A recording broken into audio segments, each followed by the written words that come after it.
إذا تبايعتم بالعينة وأخذتم أذناب البقر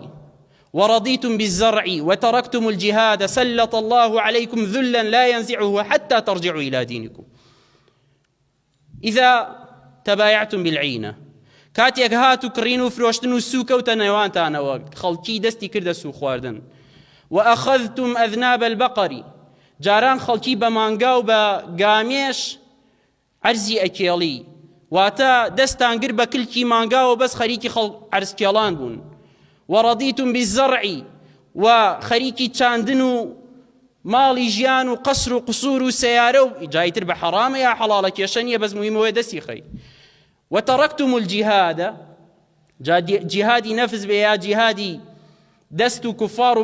منافقين الشيطان همي بكلي. وتركتم الجهاد سلط الله عليكم ذلا لا ينزعه حتى ترجعوا إلى دينكم. خواي قول الزليليتان بسر داديني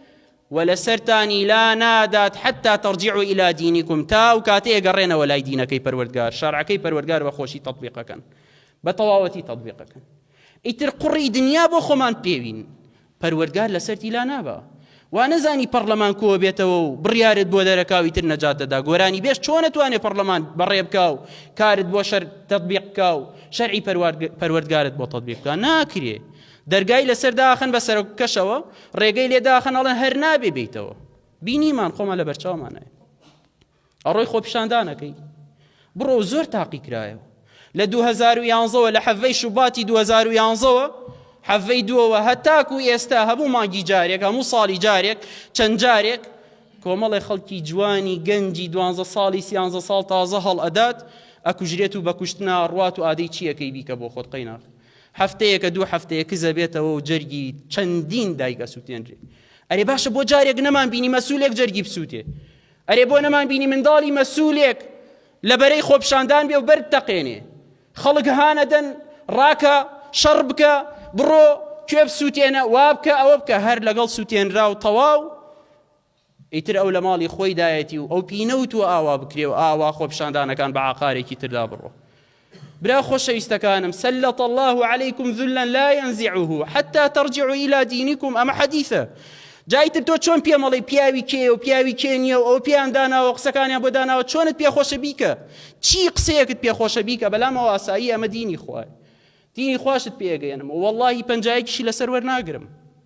وەلعنەتی خواشم لێ بێ ئەگەر دەستخۆشیەکم بۆ بێ ئەگەر حەدیثێک لە پای حەدیثێک ئاەتێک شتێکم وەرگرت بێت تا ئێستا وەڵڵاهی 5 دانە ساڵە من ئەوەتام لێرا پەنجاییەکم وەرنەگرتووە چ جای بە 250,000 و ملیۆنێک و نازام چەند ملیۆنێک یەک دینارم لە حکومەتەوە نییە خۆم بۆ خۆم بەیانی تا ئێوارە ئیشەکەم ئەلحەمدولیلا خوای گەورە ڕێ بۆ کردومەتەوە کاری بۆ ئاسان کردوم وەلعنەتی خوام لێ بێ ئەگەر دینارێکم هەبێ بەڵام ئەمە دینە برازەکەم خەڵکی بۆ بەنە سواری کۆڵمان بێ ئاخر گەنجێکی هەرزەی نەفامی نەزان چەند کەناڵێکی هەیە و هەر خەریکی فەساد و بەرەڵاییە بۆ ئێمە هێنێ حەیف نییە پیاوی عاقڵ شوێنی ئاوە بکەوێ لە پێشترا باسی ظالم بۆ کردی برام باسی ظالم بۆ کردی نەڵێ وەڵا پیاوی ئەوە هەموویان وەڵڵاهی هەر کەسێک بێت و هەر کەسێک بڕوا لەسەرت لا ناچێ ئەو ذولیە حتا تەرجیعوا إلى دینکم هەتا نەگەڕێنەوە لای خوا هەتا دینەکەی خوا تەطبیق نەکەن کورە برا بۆ لێمان تێکچووە بۆ خاتری خوا هەموو ساڵێک ئەبێ 5-6 نەفەر 10 نەفەر 15 نەفەر لە دایکی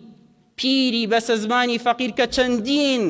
ناڕەحەتی و چەندین قورسایی ژیانی تری لەسرە هەواڵی بۆ بێتەوە ئێوارە جەرگت سوتا و منداڵەکەت کوژرا بە فیشەک تۆ شەر بڕۆ تەقەی بۆ بکە حاڵی خۆتە بینیتەوە لە قیامەتدا بڵێ بە ئاسمانیاکەم بڵێ هەر نازانم بۆ کوێ ڕۆ جابا لە ڕۆژی قیامەتدا خۆ پەروەردگار هیچی لێگوم نابێ بێتە بەردەست صەحیفەی ئەعمالت فلانی کوڵی فلان لە فلان ڕۆژدا بە تەقەی تۆ بە فیشەکی تۆ کوژرا قوڕ بەسەرت بێ بەرگریان لێ بکە بۆی برا عەزیزەکانم با لە خوا بترسین با تەقوای خۆی گەورە بکەین مڵک و دەسەڵات بەویستی پەروەردگارە و بەدەستی پەروەردگارە ئەی بەخشێتە هەر کەسێک کە ئێوێ وەلای ئەدا لە هەر کەسێک کە ئێوێ ئەمە عەقیدە ئینسانی مسڵمانە ئەمە مسڵمان وا ئەزانێ و ئەمە ئەزانێ جای تر ئەگەر تۆ مسڵمانی باوەڕی پێ بکە ئەگەریش مسڵمان نیت ئەو خۆت ئەزاری بۆ کوێ ڕۆی بێڕۆ چیت پێخۆشە بیکە، بەڵام مسلمان عەقیدەی وایە خۆی باش بوو، ئومەت باش بوو، میلەت باش بوو، گەڕانەوە لای خوای گەورە. خوای گەورە بەبێ ئەوەی ماندوو ببی بۆ دلادا، خۆزگە بە خۆزگەی ئەو خوای گەورە. گەنجەکانمان کە ئاوا بەردباران ئەکەن، ئەو توندێتیان ئەو غیرەتەیان بۆ دینەکەی پەروەردگار بووایە.